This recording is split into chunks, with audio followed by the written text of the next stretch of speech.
Hello, everyone. Welcome to the Twitter space, where we'll be discussing many issues. Among them, key among them is the genetically modified organisms, especially in agriculture.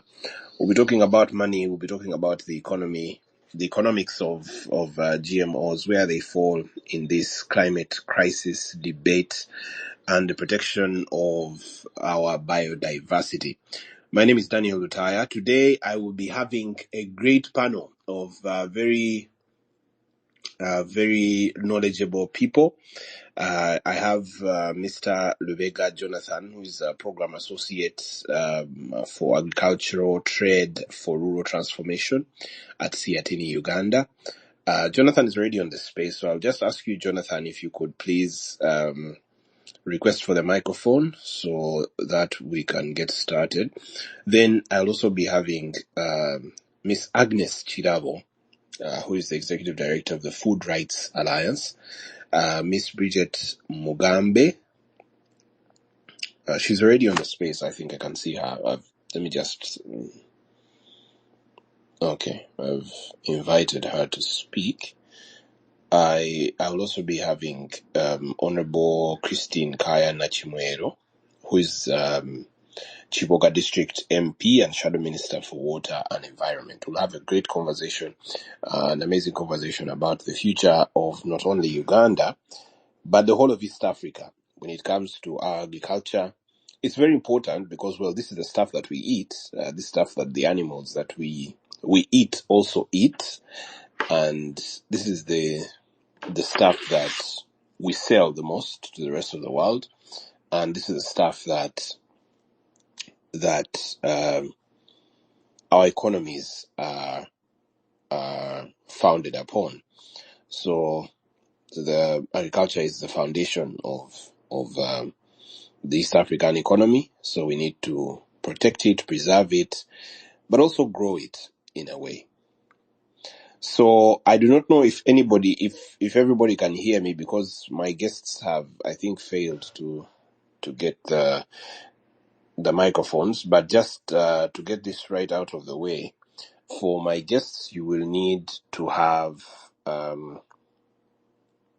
you will need to be using Twitter or X on a phone, on a smartphone, using the Twitter app. That's it will work. Your app needs to be updated, so you need to be having X, not Twitter. Your app needs to be fully updated to the latest version. And then you also need to be using your phone. If you're using Twitter on the computer, you will not be able to speak. I've also invited Siatini Uganda to co-host this space because they are leading on this debate, positioning the GMO debate in the context of the ongoing climate crisis, and also how we protect our biodiversity. So I do not know what exactly is wrong with the technology right now, because at least I should have one guest going through. All right, I see Jonathan is here now. So we have Jonathan. So 1 down, 3 to go. I'll also request Miss Bridget Mugambe to join us. If you received my invitation, let me do that again. If you haven't, please just tap the microphone button, which is at the bottom left hand corner of your screen, and request for the mic, then I'll give it to you. So the fact that Jonathan has managed to come on means it means, everything's working. People can hear me. And also another thing to caution my speakers is that you need to have a very good connection. You need to have a very good internet connection for this to work. Your connection needs to be good. If you're using Wi-Fi, maybe you try to use your own phone's internet. Sometimes it's faster than Wi-Fi connections. But also, if you really fail, then just get off the space, turn off the Twitter app, and then reopen it and join again. So it's always okay to try just one more time. But while the rest of the speakers get their gadgets in check, let me also invite Agnes to speak.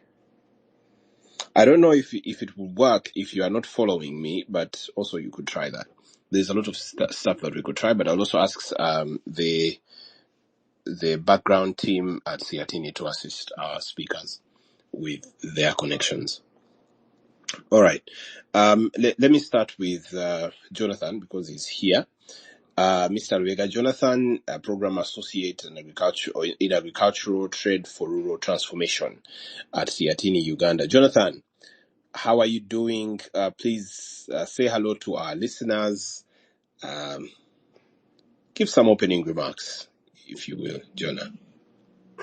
Yes, thank you so much, Daniel. This is a very good opportunity for us to talk about this topic, and we all believe that it is a timely discussion, relying on the issues that have been at the national level, and that now we are debating them at the regional level as a common platform that was created under East African Community Treaty, and what that is IALA.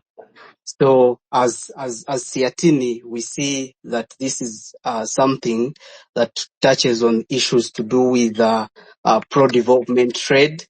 We see issues of fiscal investment and related issues coming up, and practices. So we need not let it lie low without it being discussed. And if you allow me, that to inform you that some of our guest speakers coming up on call is Honorable Christine Kaya. She is joining us as well in a few minutes. And I see Bridget Mugambe is on the call, and Madam Agnes Chirabo.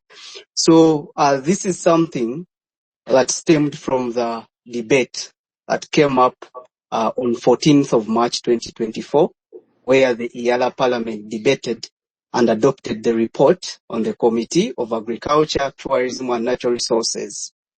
This committee is under the IALA Parliament, as we see other committees in the national parliaments that deal with particular issues.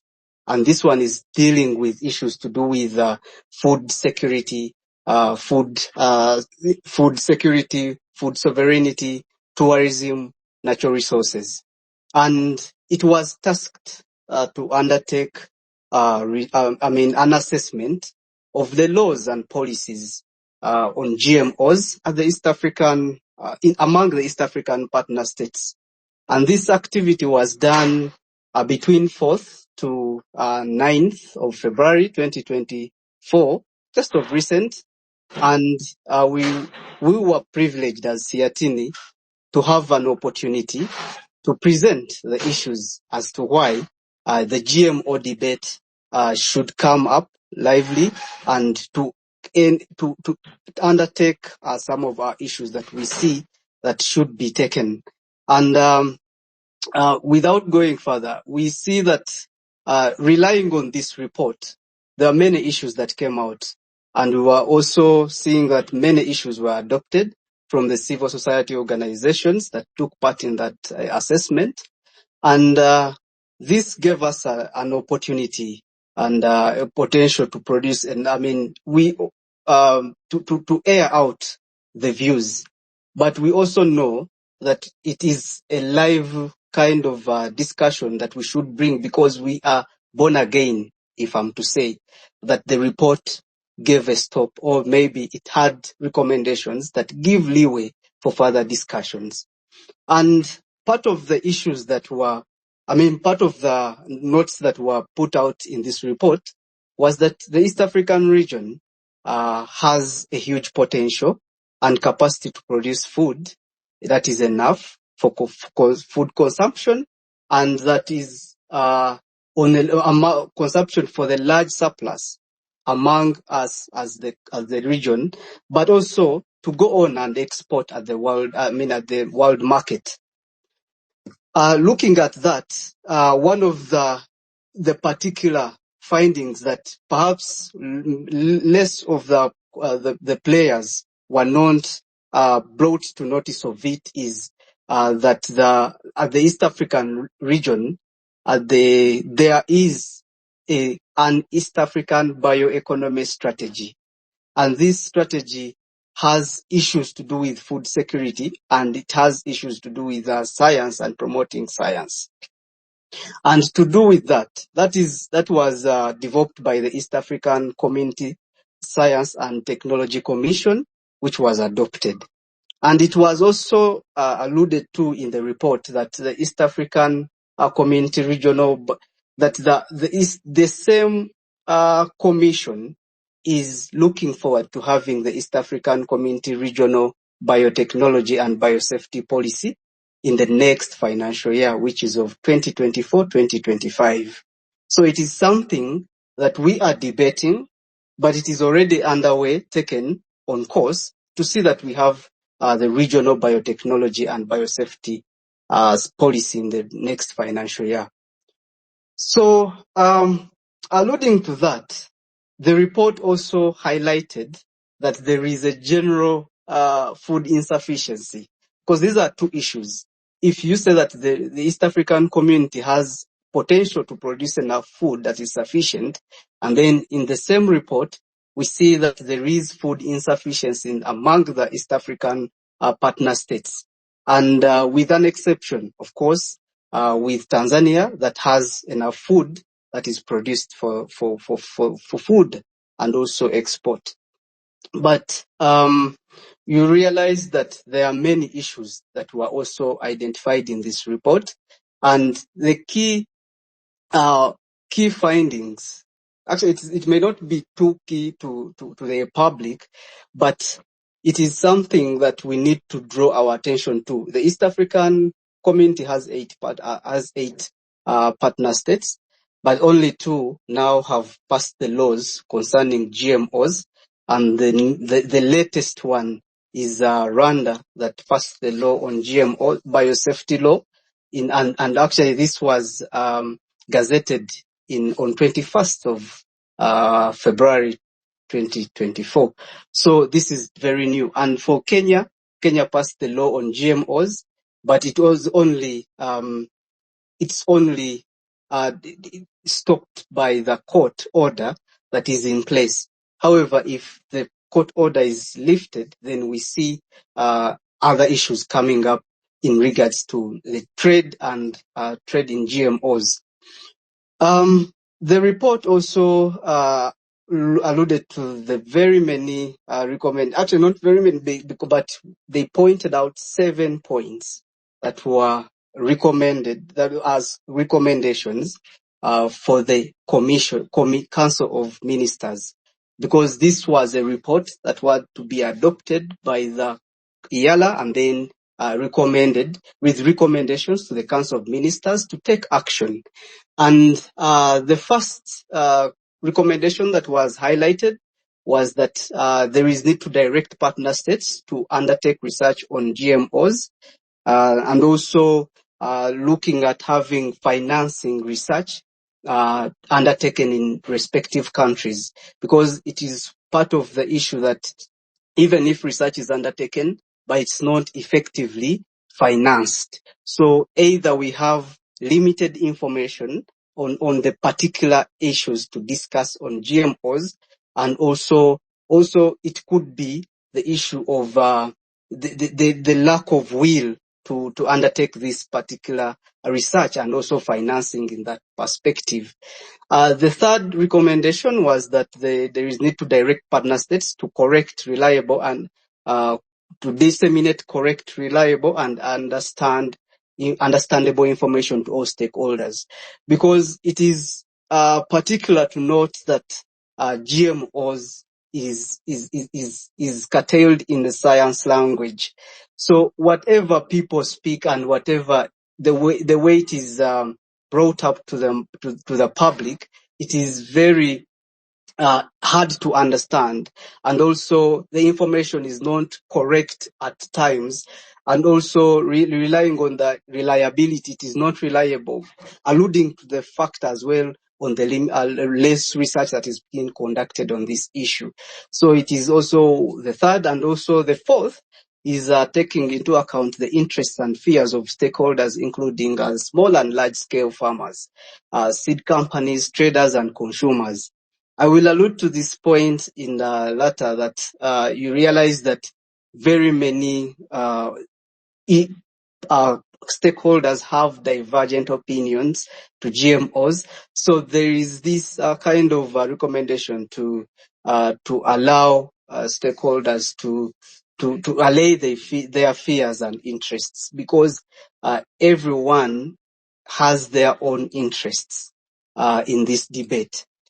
And then we also see the fifth recommendation, that there is need to protect partner states to have protection of indigenous and all local seeds, and develop them for enhanced productivity, because there is an imminent fear that is coming up on the threat of our indigenous seeds vis-a-vis the GMO seeds. This is particular to note on the pollinated crops. For example, looking at maize, it's cross-pollinated. So when you bring GMOs in the open space, then you're going to see there is going to be a threat to our indigenous or local seeds. In that effect, we shall lose our identity, we shall lose our cultural diversity, food sovereignty, and others. And then the sixth is directing the Secretariat and institutions to coordinate research, because we also realize that partner states have been conducting individualized partner states research. So it is coming up to the effect that there is need to a coordinated kind of research. And during this debate, it was very many opinions were raised, and looking at how expertise varies from country to another. So you realize that there is need to have a harmony, and also sharing knowledge and opportunities available in to do with this research and the findings, and also take a common step. If you want to have a policy or a law or any other kind of regulations at the East African level, then there is need to have a coordinated research undertaken. Then the last is there is need to spearhead dialogue among partner states to discuss all issues relating to GMOs. This is particular to the effect that looking at the partner states that have come up with the laws, that is Kenya and Rwanda, how many discussions have been conducted at the regional level between partner states, yet there is threat to, there is actually programs to do with common border trade. You know, there is a lot of, it's called porous borders.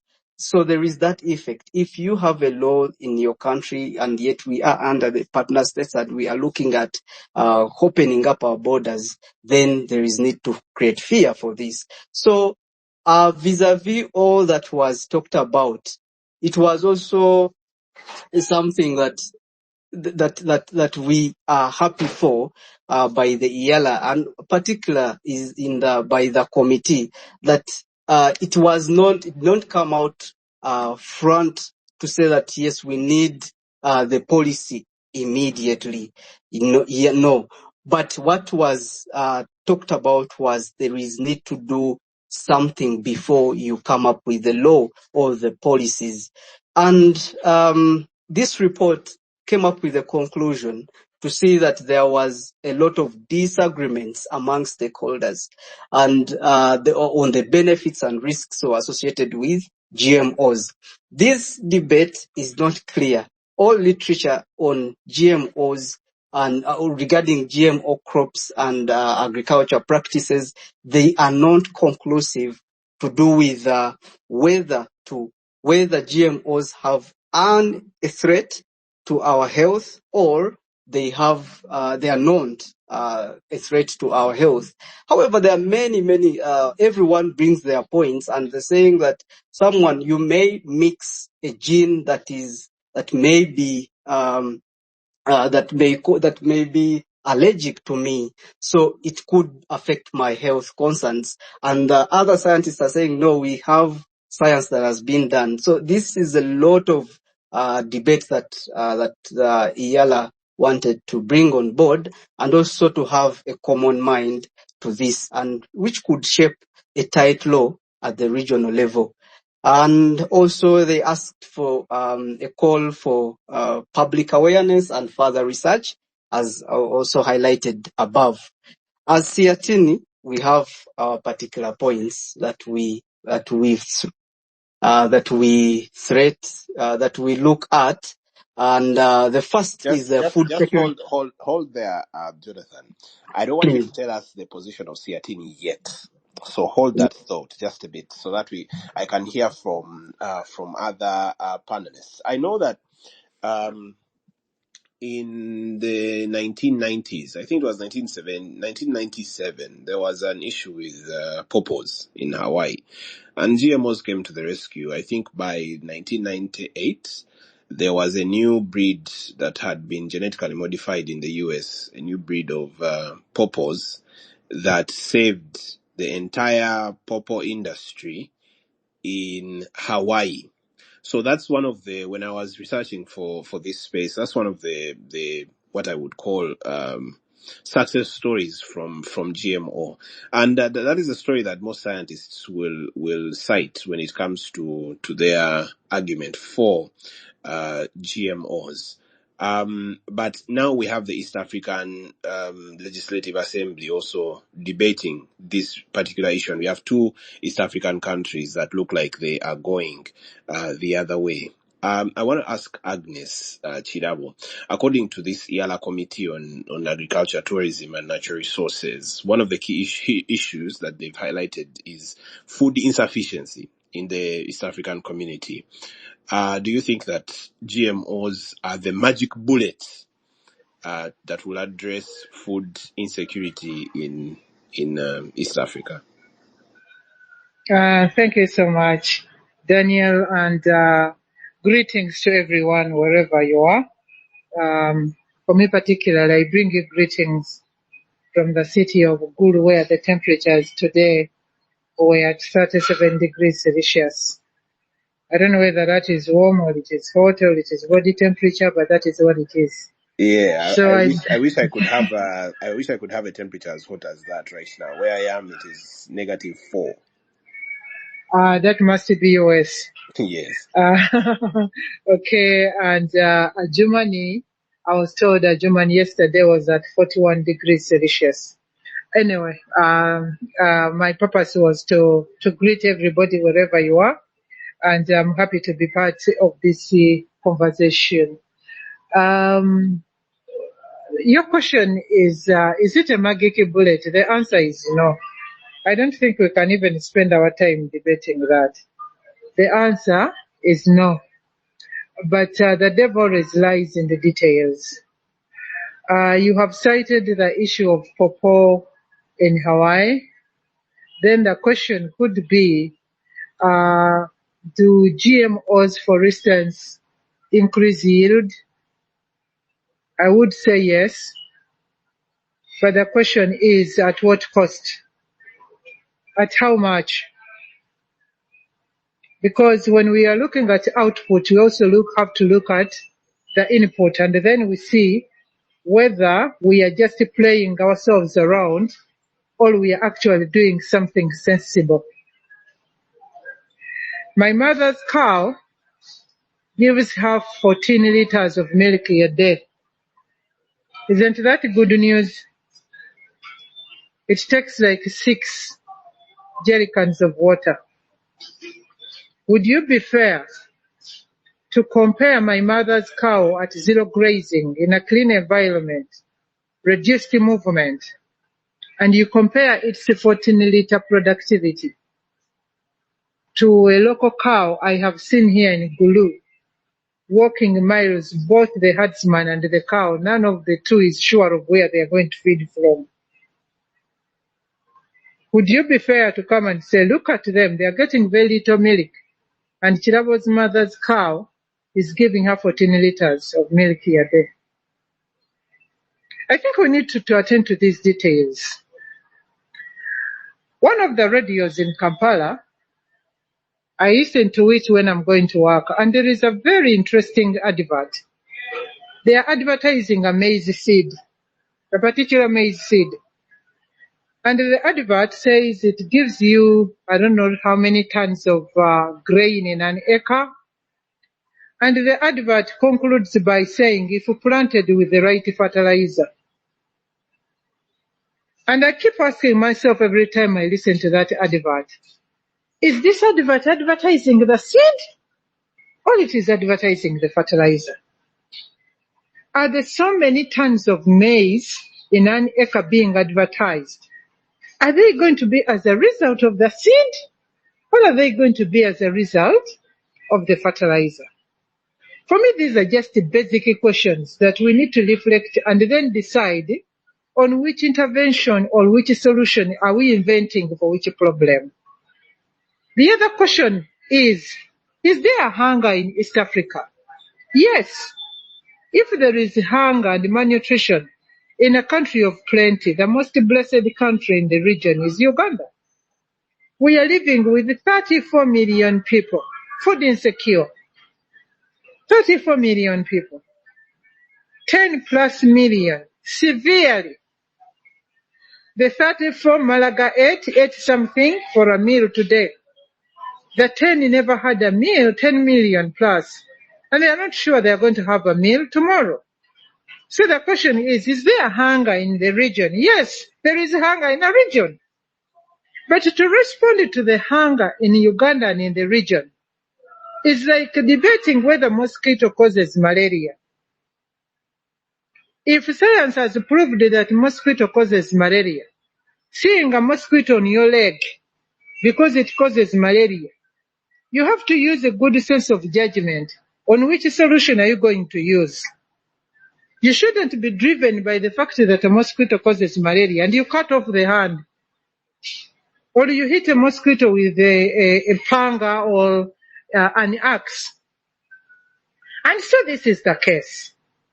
Yes, we have hunger in the region, but the hunger in the region is not as a result of which seed are we planting, which animal breed do we have. We are all aware that while people are sleeping hungry in Karamoja, today as we are speaking on this space, the maize farmers are selling their maize at 300 shillings. Many of them have abandoned it in the gardens. They have abandoned it, they are not taking care of it, they are not motivated whatsoever. But meanwhile, in the same borders, before even we go into the region, another group of people is sleeping hungry. We all know that the biggest percentage of the garbage you see in Kampala is food. So while others are having too much, while our post-harvest losses have remained high, somebody is telling somebody, invest more. Because this technology is not free, it is not cheap. It isn't. But I'm here to tell you that given the manner we are managing ourselves, the way we are managing our food systems today, the more we are trading more in unsafe food than the safe food. And then it is rejected even by the people of Sudan. Regardless of the kind of seed we are planting, we are not going to address the hunger in the region. The second last point that I need to make here, we need to remember that we don't need to make our food system homogeneous. That is the biggest risk we are going to run. Actually, the malnutrition we are experiencing in Africa is distorting our food system, killing our biodiversity. Those of us who are lucky, of a good age, not like Jonathan here, we could eat throughout the day. The moment you wake up, the mouth would be eating until when we retire to bed. But I know so many children that are not enjoying that. Why? Because our food system has been made homogeneous to read breakfast, lunch, and dinner. So those that cannot get into that bracket automatically fall into the cracks of hunger and malnutrition. The last issue that I need to talk about here is that GMO that we are debating and East Africa is debating, the unfortunate bit to us in Africa is debating GMO as a science. I'm here to tell the people in this space that the science in GMO is less than 25%. The 80% and so is economics, is politics, is power. He who controls the plate will rule this world. And the best way to control every person is plate wherever you are. One, we need to limit the food system. Limit it to a few foods. Somebody here was talking about Kenya. They have limited resources. They have limited choices. I have asked brothers and sisters in Kenya that before ugali was introduced in your food system, what was your ancestors eating? So they have a very skilled food choice to make, making it very easy for people to control them or to make money out of them. I'm happy to be part of the debate of GMO that is not debating hunger, but that is debating business and politics. And I want my leaders in the region to actually start telling us how much political control we are conquering with that technology and how much business are we going to make ourselves. If we do press a few buttons on the calculator and they are not making sense, then we shall be good to go. Otherwise, let us stop debating this as a science because it is not a science. The science that was put in there is to hoodwink us and perhaps to act as an icing sugar for every child to run to the cake when actually the real cake is inside the bread. Over to you, Daniel. Thank you so much, Agnes. I want to bring in Bridget, especially about the climate crisis. We do agree, and maybe you let me know if you disagree, but most people agree that there is a climate crisis right now, and it's having an impact, especially on us, the countries of the world that rely on agriculture as our economic backbone, but also for our own sustenance. What roles do these regulatory frameworks play in ensuring the regulation of GMOs amidst the current climate crisis? Because it looks like for the people that are arguing for GMOs, they're saying with the way the climate is going right now, we need more drought-resistant crops, we need crops that are resistant to certain viruses that will present themselves, etc. So where does all of this lie with regards to regulation, the frameworks, and the climate crisis? Thank you so much, Daniel, and good evening or good day to the listeners.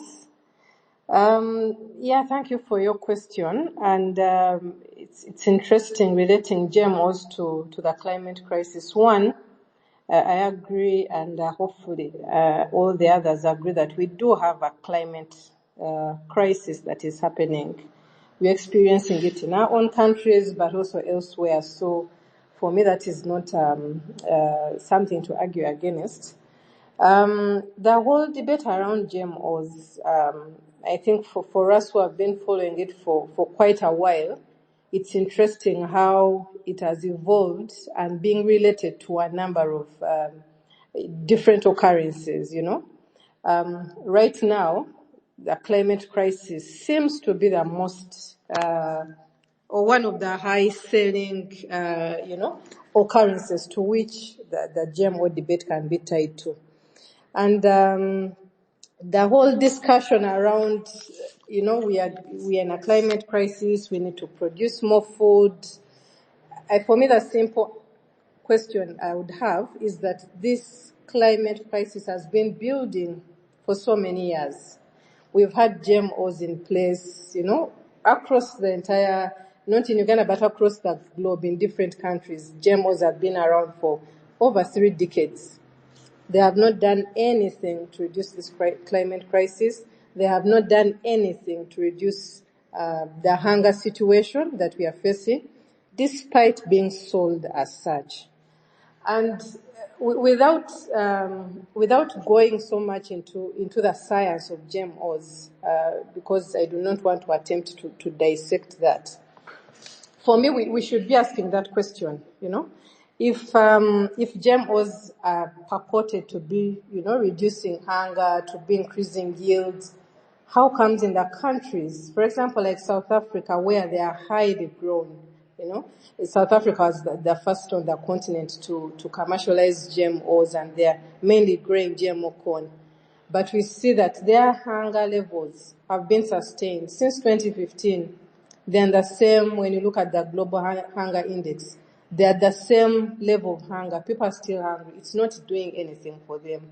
So it's not dealing with hunger. What we see actually in countries like South Africa now are other non-communicable diseases that are really on the rise, like obesity. So question is, where are GMOs in all this, in dealing with all this? Countries that are like Burkina Faso that also adopted GMOs and went on to commercialize GMO cotton, you must have heard of the challenges that they had to a point of now banning it, because the yields were not to what was expected. The cotton quality wasn't to the market expectations, so they failed in that. And this is a situation that we are seeing in different African countries, even across the globe. When you go to other countries like the US, which is one of the countries that is highly growing GMOs, you find that majority of this is actually grown for purposes of animal feed, for livestock feed. It is not grown for human consumption. We could say that the animals eventually get into, the market and people consume them, but then also you ask the question, why is this cheaper than organic food? Why are animals that have been grown through this industrial system, fed on all these GMOs, why are they cheaper? Even when imported to other countries, they are still cheap on the market. So there are so many, like Agnes mentioned, there are so many issues around GMOs that have nothing to do with climate, with dealing with hunger, but are to actually do with economics. Who is controlling this seed? When you look at the structure of GMO farms, they are mainly monocultures, There are many monocultures. African context is mainly about diversity. When you look at, I can give an example of the central region in Uganda, where I come from, which I know very well. How we eat our food just shows diversity. There is a bit of bananas on the plate, a bit of ugali, potato. So it is about diversity. It is not about monocultures. And diversity also comes with issues like nutrition. That is why even when we'll speak about hunger, we'll speak about, all these challenges with accessing food,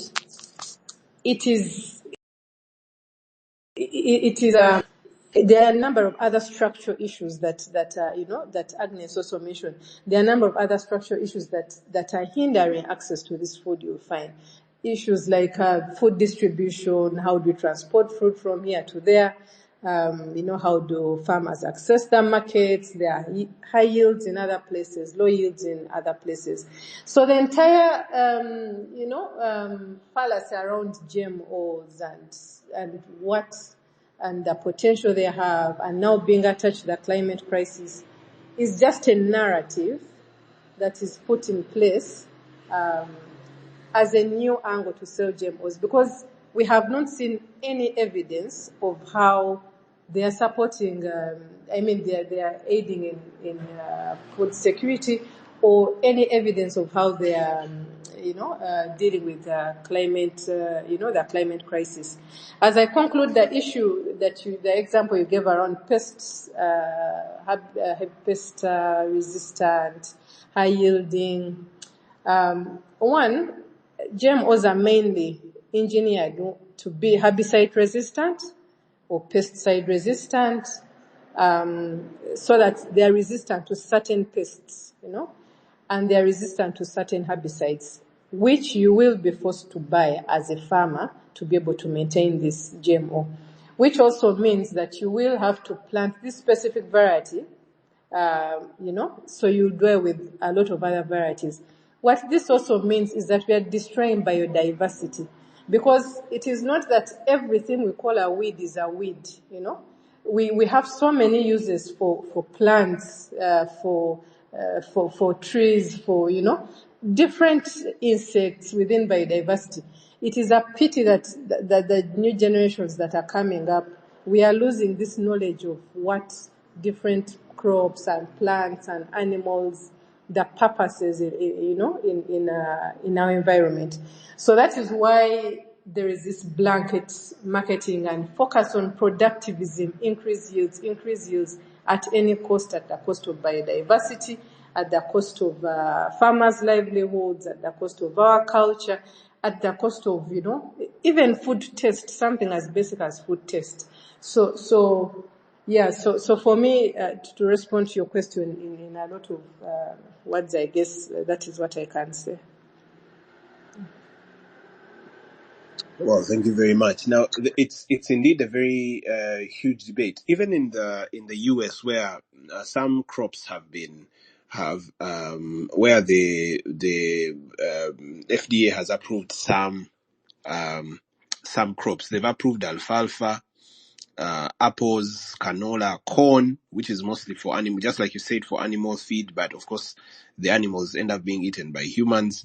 Cotton, eggplant, pawpaws, pineapple, potatoes, salmon, fish, soybeans, squash, sugarcane, and sugar beet.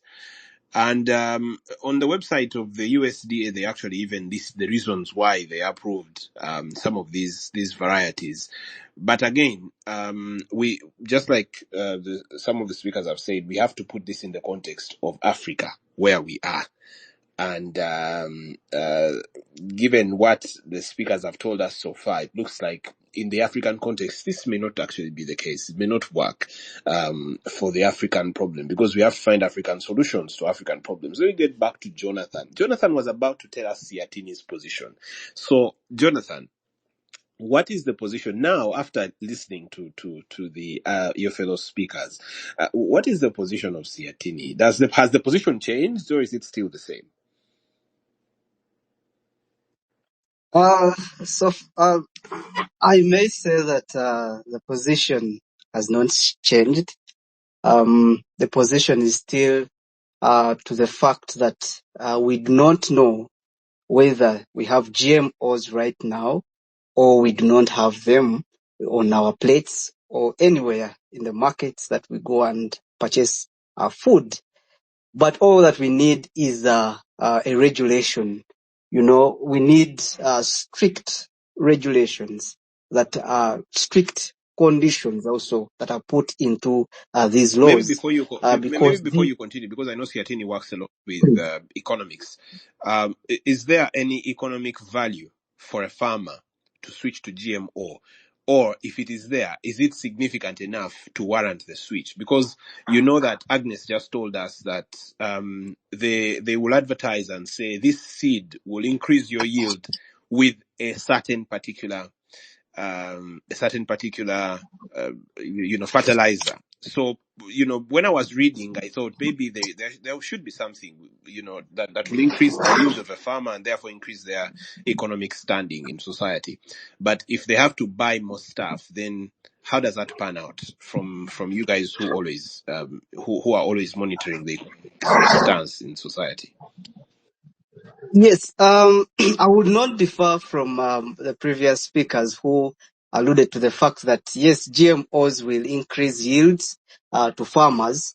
However, there is a question that is not answered as well on the sustainability context of GMOs. We all know that our farmers, but the largest percentage is small-scale farmers, and these farmers rely on seed saving, seed sharing among the communities. And also there is the way they maintain their seed standards in the community. So going to the context of whether GMOs will be of economic significance in our country or the region, we would say that it would not, partly because there is a threat of corporate capture. When you go into the GMOs, and we also know that we only have the four big companies controlling the seed sector. And these, I will not mention names, but these are four that control almost 60% of the seed at the global level. So it is a threat. First of all, if you are controlling the seed sector and also you want to keep farmers back to the market to purchase seed, there is also a threat of, it has come out on intellectual property. So this system will not allow a farmer to share, to save and go back to keep that system rolling, because you will be open to litigation. These are cases that have come up in courts of law, and the case that was there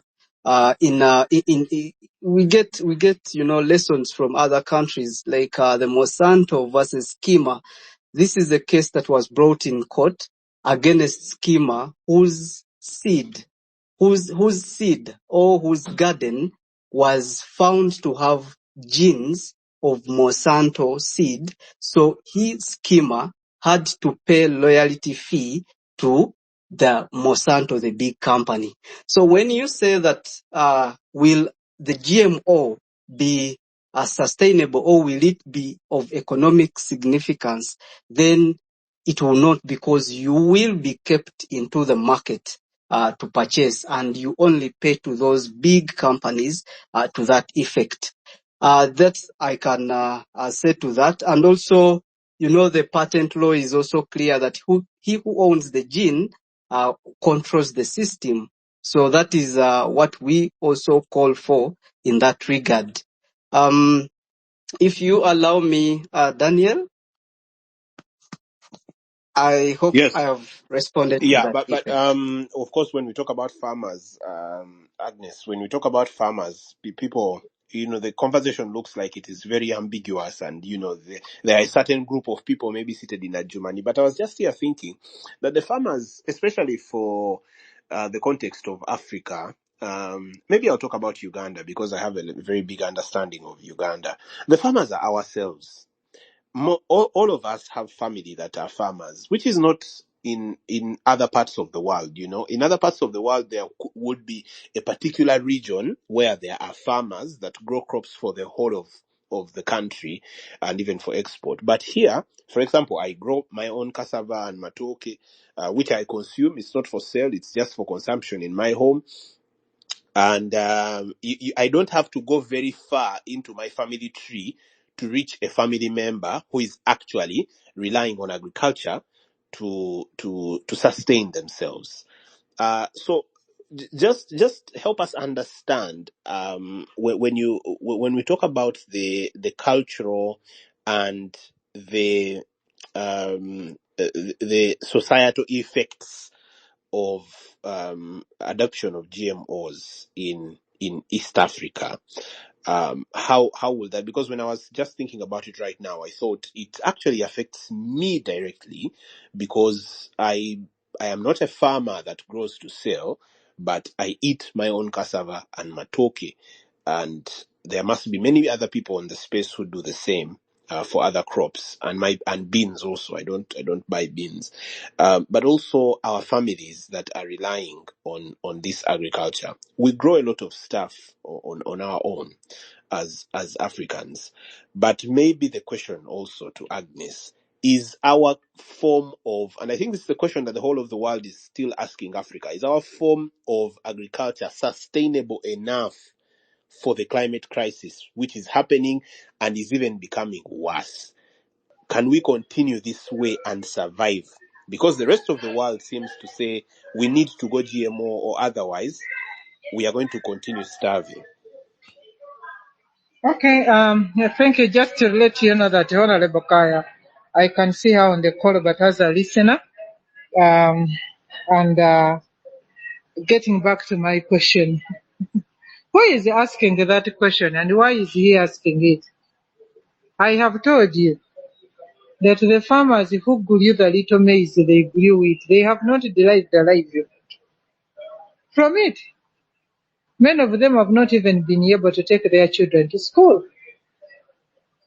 Secondly, in the context of climate change, who is comparing what with what? We all know that the debate in the climate change conversations is now against monoculture, is now against that industrial production. Because you cannot have a mono farm and expect a diverse plate. You cannot have a selfish production system that doesn't welcome a bird, that doesn't welcome another insect, does not accommodate another grass, does not accommodate anything else. You leave that one alone, and then you come to condemn poor farmers' garden, which they used to call a Christmas tree, that it is the one that is not resilient. Let me tell you this. You know, we need to know people. In this politics, there is a group of people at the global level, and their job is to come up with concepts and ideas, and naming the same things, different names, and the whole world runs around it. We are all now shouting food systems, but the African food system was what they are desiring to see. We are all rallying around agroecology as if nobody has ever called it rudimentary, satanic, barbaric, and all of those other names that condemned it. While we are carrying all our farmers into another production system. Instead of the world being humble, to come back and apologize to the smallholder farmers for having condemned what they were doing, which was right to nature. They are again victimizing them by asking such questions. Will their food, will their production be resilient? You're the one who distorted it. It is these ideologies that distorted it. It was actually more resilient. And now we are struggling, using much more energy than the energy that was used to break it, to reconstruct it, after calling it all of those sorts of what? Sets of names. So for me, Daniel and the listeners, before I answer any person's question, I look at you straight in the eyes, virtually or physically, and inside my head I'm wondering, why are you asking me those questions? I have told you, all of these questions are not coming to Africa innocently. They are not. The best humble and cunning way of stealing from someone, first belittle that somebody and let him or her drop whatever they were holding on. You pick it and then you make them servants of what you want to say. Daniel, that question is not innocent. The little, I have told you, the farmers in Uganda, if you use the case of Uganda today, the little that they are producing, they have not derived their livelihood from it. And for you, you're telling them buy a better seed with a better fertilizer to get more yield. That is condemning them. That is condemning them to suicide, if not imprisonment. So there are quite so many things. And Africans and people in Africa, there is no problem being Africans. Whatever is negative said about us, it is because somebody wants us to drop it down and they pick it away from us. Don't tell me about how Usmani maize yielded how much and what. What happened to the test? For us, from a human rights point of view, the food is not just to fill a stomach like you're feeding an Afrasian cow. You must have the aroma, you must have the nutrient, you must have the taste. And the taste and aroma and nutrients are close relatives. Then somebody gives you an amorphous banana and wants you to celebrate, which you cannot cook for a Muganda man like Rutayo. What defines us is what we eat. So, Daniel and listeners, our production systems need to be handled as they are. They shouldn't look at any other production system because they are not any other production system. They are capable of feeding us. They feed nature in its entirety and feed the generations. Than those production systems where we want to be taken, I have told you, they don't even accommodate an insect, not even a squirrel, to walk through a maize plantation. Because the whole plantation is poison. So you cannot say you're inviting a production system that is against the bees, that is against other productive insects, even animals. We have to coexist. So your question, I don't know, Daniel, who you are an agent of who, but I have told you that our production system can actually feed the world safely and sustainably and shouldn't be compared with any other production system because it is not any other.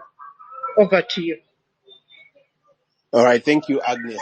Yeah, so my questions are derived really from things that I've been reading. There's a lot of literature on GMO. Okay, Honorable Christine Kaya Nachimwero is here, and she's going to be also joining the conversation. And I'll just go to the Honorable Member of Parliament. She's also the Shadow Minister for Water and Environment, Chairperson of the Uganda Parliamentary Land Management Forum, and she's also very passionate about issues of health, gender, population, and environment. Now, Honorable, if you could briefly expound on the key issues that are highlighted in this EALA report on GMOs, but also what is the biggest risks or even, if any, opportunities that this presents for the people that are listening, but also the people of Uganda?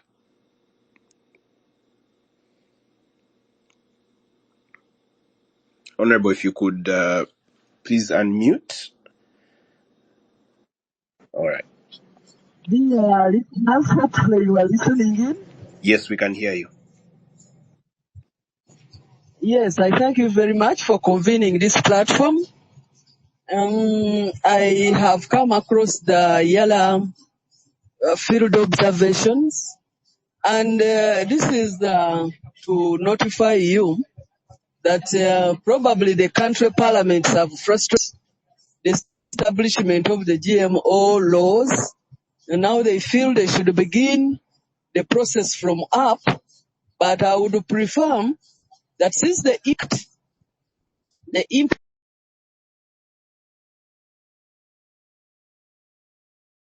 whether negative or positive,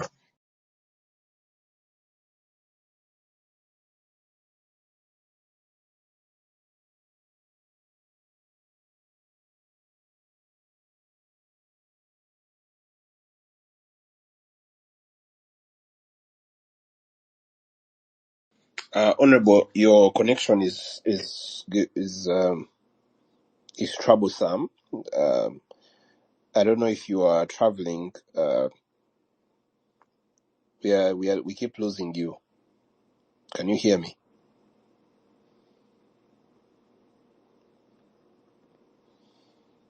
Honorable, are you there?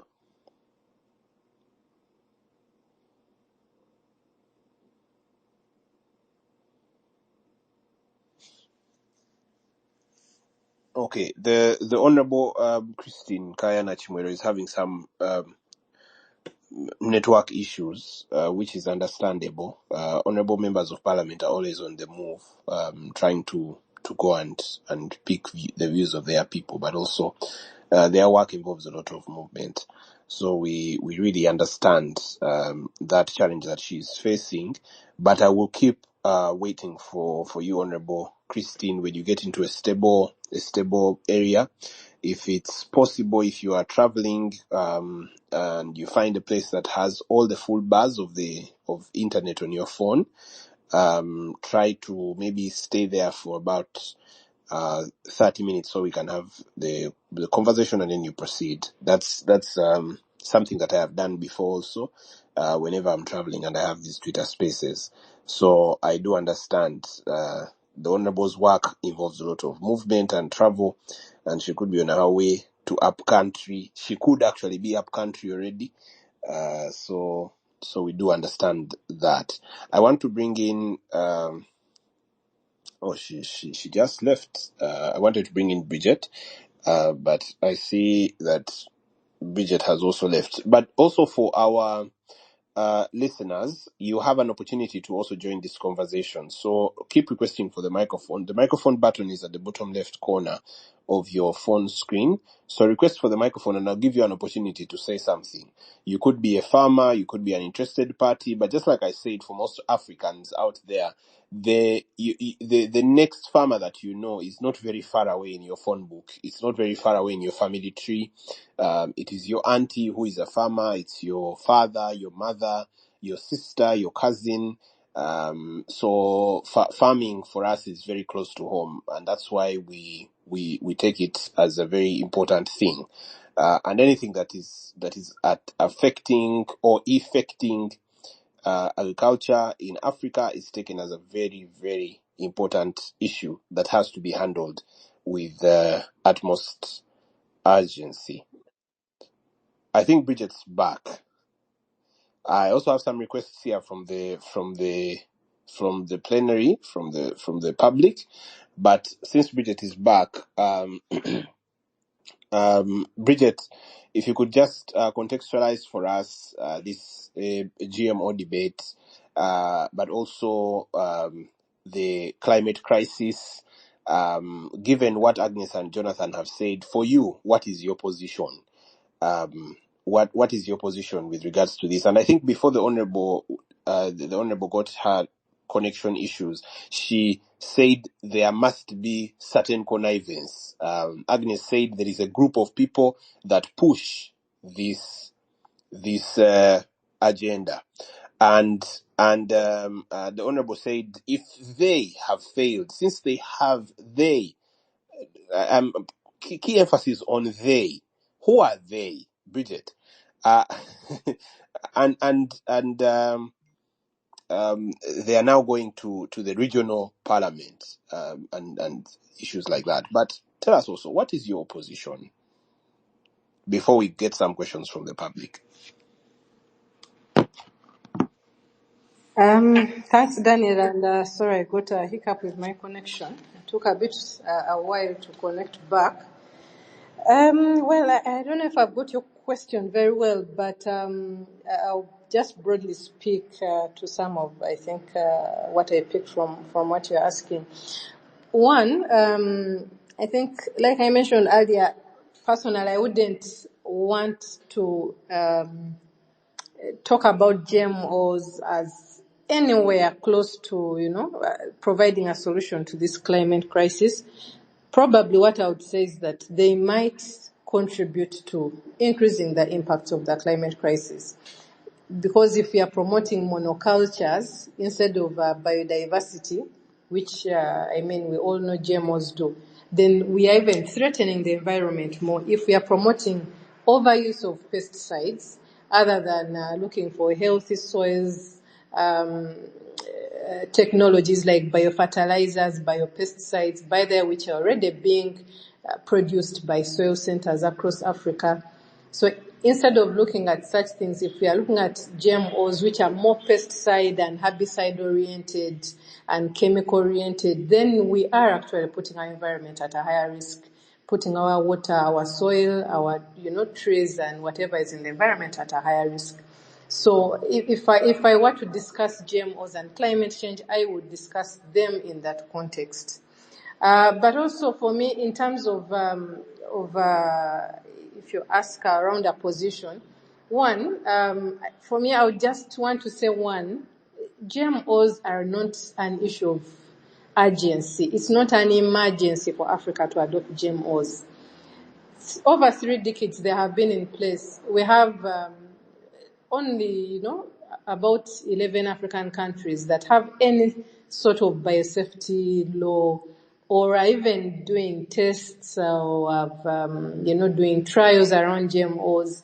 So the ESC should not look at this as an emergency, for us we need in place a policy that has to be harmonized and, adopted so that countries can put in place biosafety policies.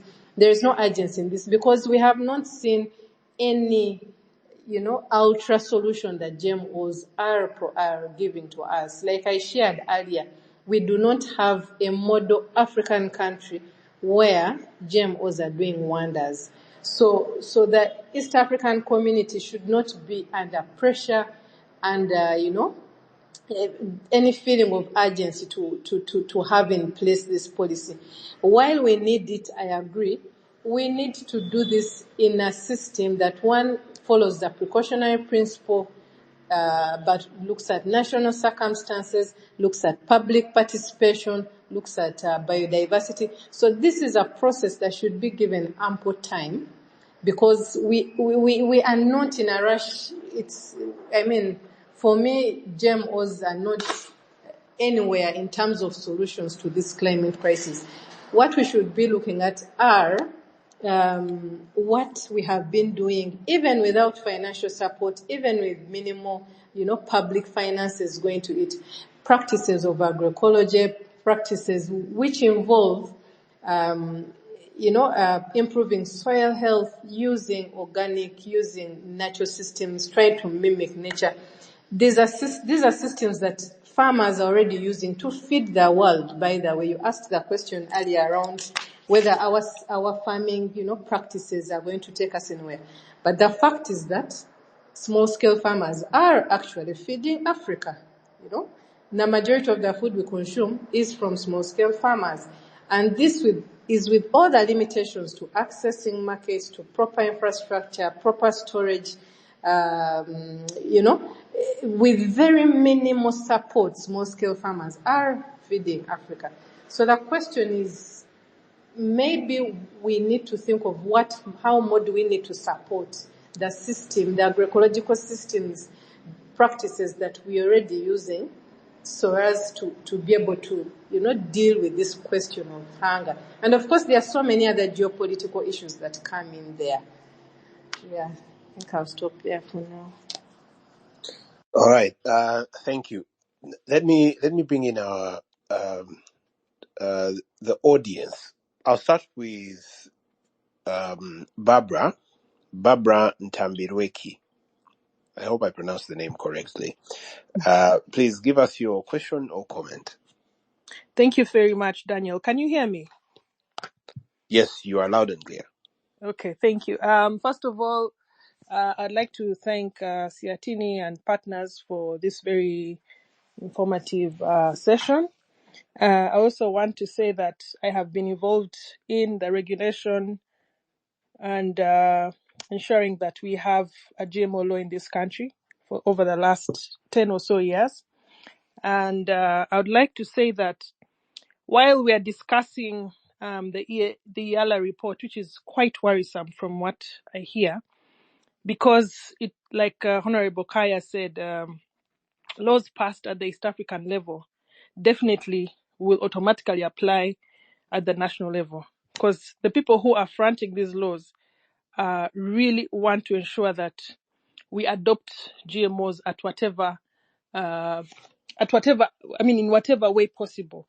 So I think, first of all, the whole idea that is the whole idea that the East African EAC is coming up with these laws is very worrisome, because it has tremendous ramifications for Uganda.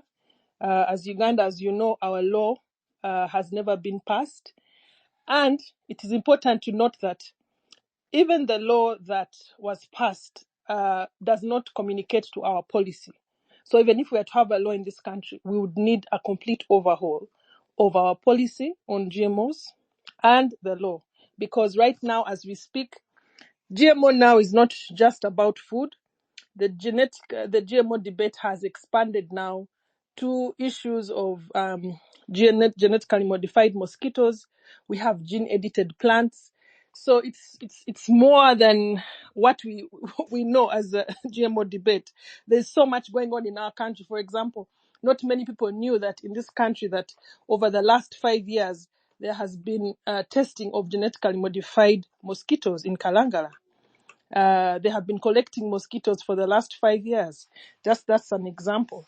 But to go back to the food debate and to really come up with the whole idea that we need to really look at GMOs now, because what's happening now is that most of these proponents of GMOs have become wiser. They've realized that at the national level, very few African countries, I think, commercialization of GMOs has been limited, I think, to 2 countries, if I'm not mistaken, South Africa and Sudan, with South Africa being the only one cultivating food crops. And the experiences in South Africa and other countries where GMOs, were tested, for example, in Burkina Faso, there has been limited experience, but they also serve as precautionary lesson for us about the potential consequences of adopting GMOs. For example, in South Africa, they introduced genetically modified cotton. Same with Burkina Faso, and that was a tremendous flop. Where that, what happened was that the cotton that was being hyped was not in any way connected or in any way hyped as it was made to seem that it's going to be the solution to all to their problems. In fact, the Burkina Faso, if you read about Burkina Faso, the farmers suffered tremendous damage to the cotton industry following the introduction of GM cotton, and it was later abandoned. And just that's one thing. But I also want to talk about digital technologies that have come and are, kind of, blurring us from that picture, because, with GMO technologies, they are now using digitalization to push for the adoption not only of GM seeds, but it's now going to be a package. It's a package of genetically modified seeds, it's fertilizers, it's chemicals, and it's a set of technologies. And all these technologies are being looked at as the solution to all the farmers' problems. So as we discuss GMOs and what we need to do, I think the other thing we need to talk about is how we can protect our farmers from this package of digitalization of agriculture, where they are using now new technologies. And as usual, they're using data. They're using data to ensure that we have more information to farmers on their mobile phones, and that is going to eradicate and create a total loss of our indigenous knowledge. So as we discuss this whole GM debate, I think it's important that as civil society, we need to rise up. We need to go to the East African EACJ, the Court of Justice, and really step up and say that we do not want this law to be passed at this level because of, so many reasons, because GMO has been a dismal failure. But I also want us to get out of the first generation genetically, debate. We are now discussing the second generation of GMOs that's with us, and we need to be abreast of these kinds of discussions. But thank you very much. I will add on more. I have so much to say. Thank you. All right, let me give the microphone to Diu Bidoy.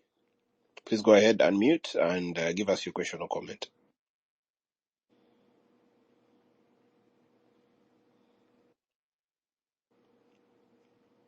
You need to unmute. I'll give you another opportunity. Diu Bidoy.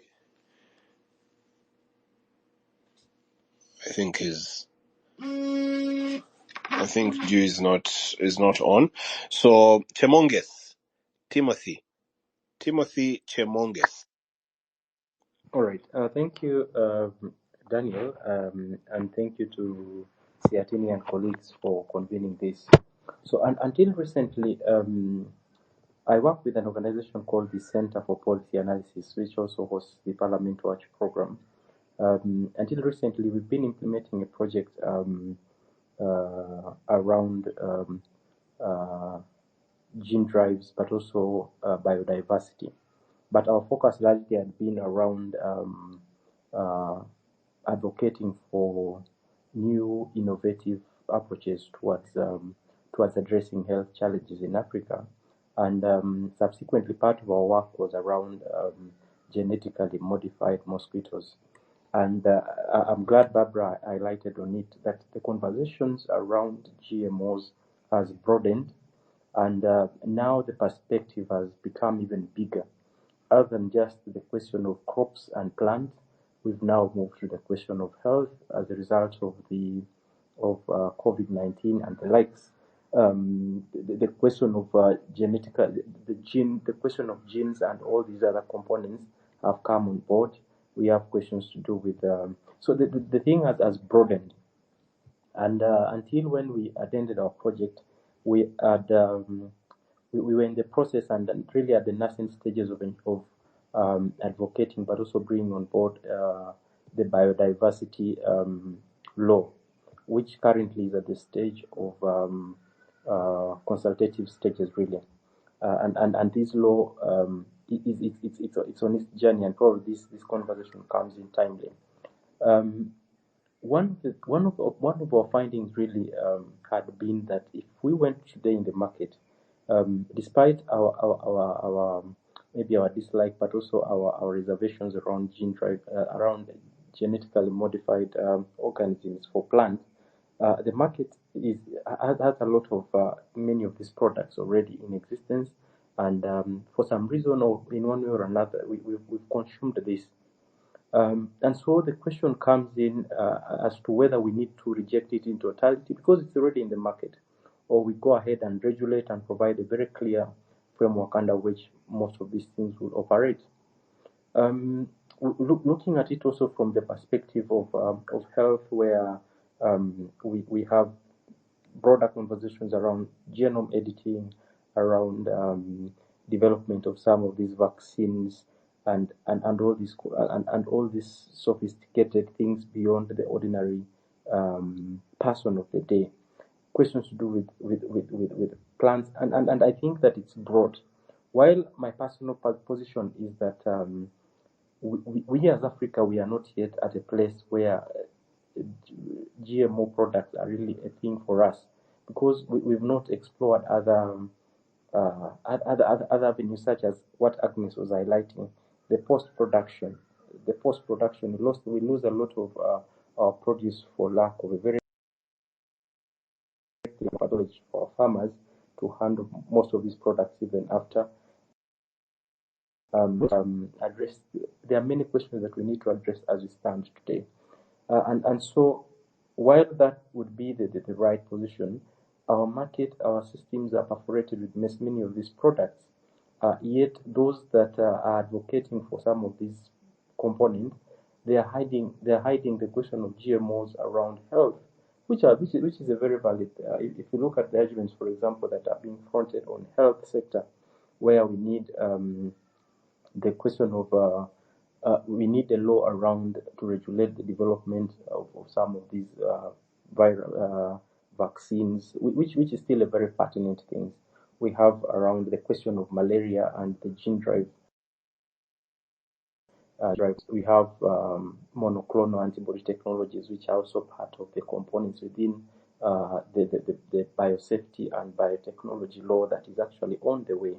We have very pertinent conversations around genome editing. Our sickle cell colleagues, children and people who suffer from sickle cell, some of these conversations around GMO and biosafety and biotechnology law still are very. So I think that GMOs for me, as Africa, as Uganda, we are not yet there. We still need to explore many other alternative ways, and I absolutely agree with Agnes. The question of GMO food safety constitutes of less than 30% of the discussion. There's a bigger discussions around the economics. There's a bigger questions around power, control, and even capitalism at its best around the question of GMOs. And so I think as a country, it's the right direction. But at the end of the day, looking at the market, looking at the challenges that we're already facing, because these GMOs are already in the market, we're already consuming them, and they're already causing a mess. And as a result of a problem that's there, we must find a solution. And from the state's perspective, the way is to ensure that we have a very clear framework, a legal perspective to address these challenges. Thank you, Daniel. All right, thank you, Chemonges. Dew Bidoy, are you still there? If not, just go to the bottom right-hand corner of because of time, just go to the bottom right-hand corner of your screen. There is a comment section, and write your question or comment there, and I'll try to read those. But even our speakers will have an opportunity to read them and even interact with you later on, even after the space has closed on Twitter. Okay, let's. We've heard from what the public says. I didn't know there were GMO mosquitoes. That's really something I've just heard today for the first time here on this space, and it's a worrying trend if everything can be genetically modified, and also very worrying if the products are already on the market. Jonathan, it's time for you to give us your closing remarks. It's a very worrying trend because we are trying to regulate something that is already on the market, and yet it's not supposed to be on the market, is it? Jonathan, as you wrap up. Yes, thank you so much, Daniel, and also my fellow panelists. And it is indeed a worrying state that we are in. However, alluding to what the report highlighted, that the East African community has sufficient food to feed us all and also export. And there is also an issue of sustainability vis-a-vis profitability of the food that we grow, and looking at our organic kind of nature farming that produce organic food currently at the global level. Food that is organic attracts a high profit rate as opposed to the other kind of food. So, without bringing new strategies, can we empower the farmers to grow organic? Can we bring in the enabling legal frameworks? I'm very happy that Timothy has highlighted that there was a front for having the biodiversity law. Can we fast track it and perhaps see that instead of bringing the biosafety law, can we also put much emphasis on the organic law? Can we also explore the markets to enable farmers easily certify their organic products? Because currently the certification process itself is expensive for the farmers, and there are few people who benefit in this. Can we explore these opportunities? Because demand is something that is high, but people do not know that this is the kind of engagements that we should do, and farming practices that should be embraced to have profits out of it. And lastly, that we need to see that we fight against corporate capture. This has been something that the Ugandan government has done on several occasions when the bill has been tabled before Parliament and actually passed. There is also that threat that if the bill has been passed twice in the Ugandan Parliament, there is uncertainty that Parliament can pass it even when the President does not assent to the law, because that's what the Constitution says. How then can we pull this? And currently, there are very many discussions going on in having the laws and policies in Uganda on the GMOs. So it is upon us as civil society, as the public, and the fourth estate, that is the media, to see that we front these discussions and show that this is what we think, because the big power will take it all if we do not show our cause. Thank you so much, Daniel. All right, thank you. Head on now to Agnes to give her closing remarks. The nightlife has started here in Gulu because I'm in the city. So if you hear some interruptions in my background, just to know that dancing shoes are on. Thank you so much for the conversations, Barbara, Timothy, and everybody. And for me, my position stands as it were. Let us put on our economic lenses, because none of these proposals are as innocent as we think. Whether in health, whether in whatever. And it has reminded me, for those that we have worked on these issues for quite a long time, you recall Barbara and Bridget when we were telling Parliament that what you're about to pass is not food as you think. It is a much bigger, sophisticated and complicated agenda. And I'm happy that we did pass that law at that time, that many other people like Timothy and others have now come to join us to say we shouldn't legislate from a micro point of view, because what we are dealing with is much bigger. I think they had started with the stomach. They knew they were dealing with men, and I hear the way to the man's heart is through the stomach. So they started with the food, and I'm happy we never gave in, because we are giving in the whole body. I'm sure we are going to move from the GMO seed to the GMO cows, now to the mosquitoes, to all those things that have been talked about here. And you men on this call, as you're still running for DNA, just to know that the GMO kids are also coming. Maybe then you will get more up in arms. So therefore, colleagues, let us debate money as money than debating and negotiating from an inferior point of view. Oh, COVID, oh, malaria, oh, anger, oh, what? No. This is business, this is politics, and let us negotiate it as one. Otherwise, it is not a solution, because business has not yet been a solution to our hunger and to our malnutrition. The real key is still in what is defining us as Africa. So please go and look for those apple bananas. Imagine, we shouldn't be threatened. Look here, if we have not arrested the illegality, like Timothy has said that they are here on the market, yet they are not supposed to be here, why haven't we arrested them? Because the absence of the law, you're not supposed to be on the wrong side of the law. If we haven't arrested them, even when we pass a law, those who need it are going to use it to the best of their abilities without our capacities to even use the flexibilities of the regulations that are still in there. We still have a lot to offer Africa, and our African food systems leave no one behind.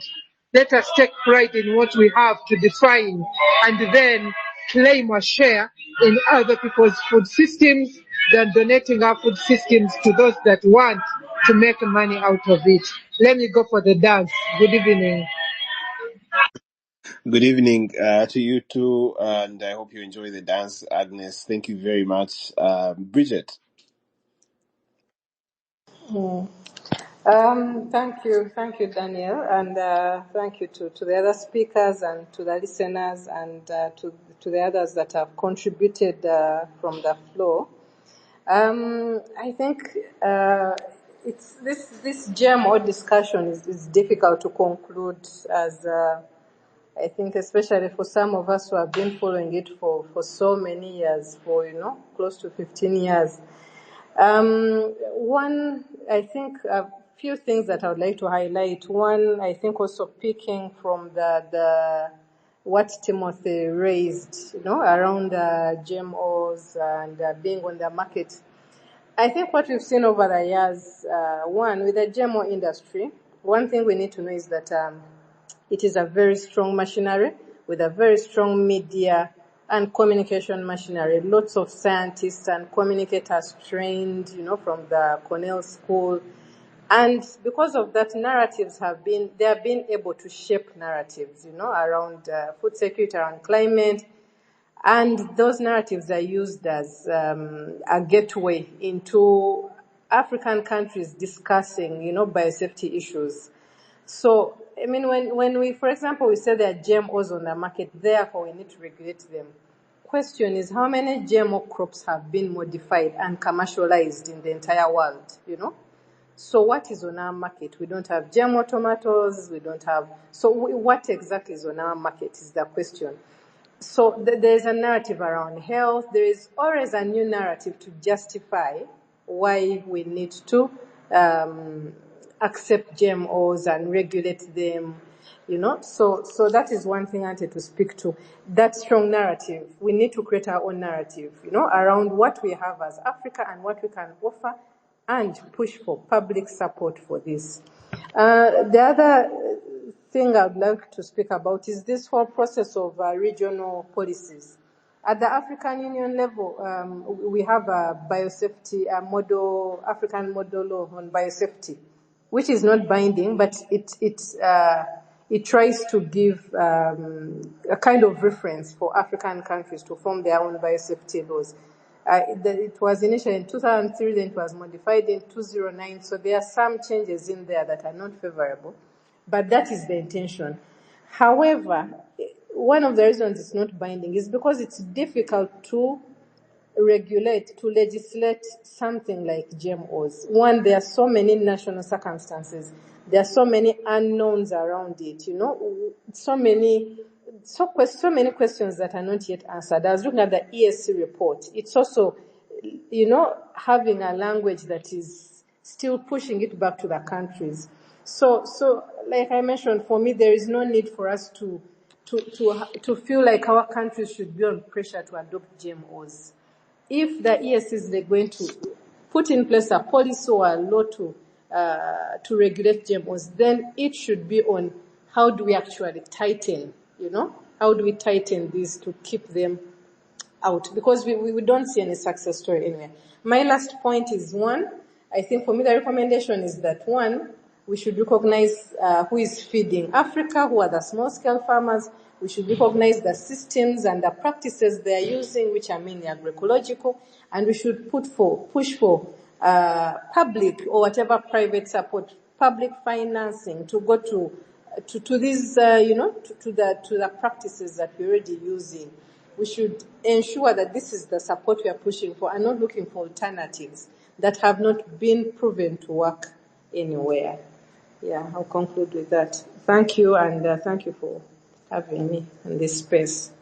All right. Thank you, Bridget. Thank you very much, Agnes.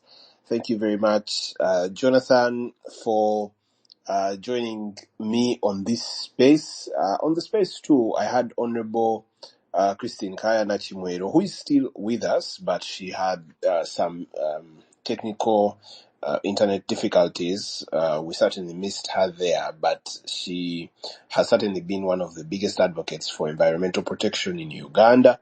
I have heard her speak at various, even international conventions about the same, and she has been passionate. I was with her at COP28, and she has been resolute and persistent in her fight for the indigenous nature of Africa to be considered with regard to how we deal with our food. Thank you, Barbara, Chemonges, and everybody else who was listening in on this space. It's recorded, so if you missed any part of it, just go back to my account and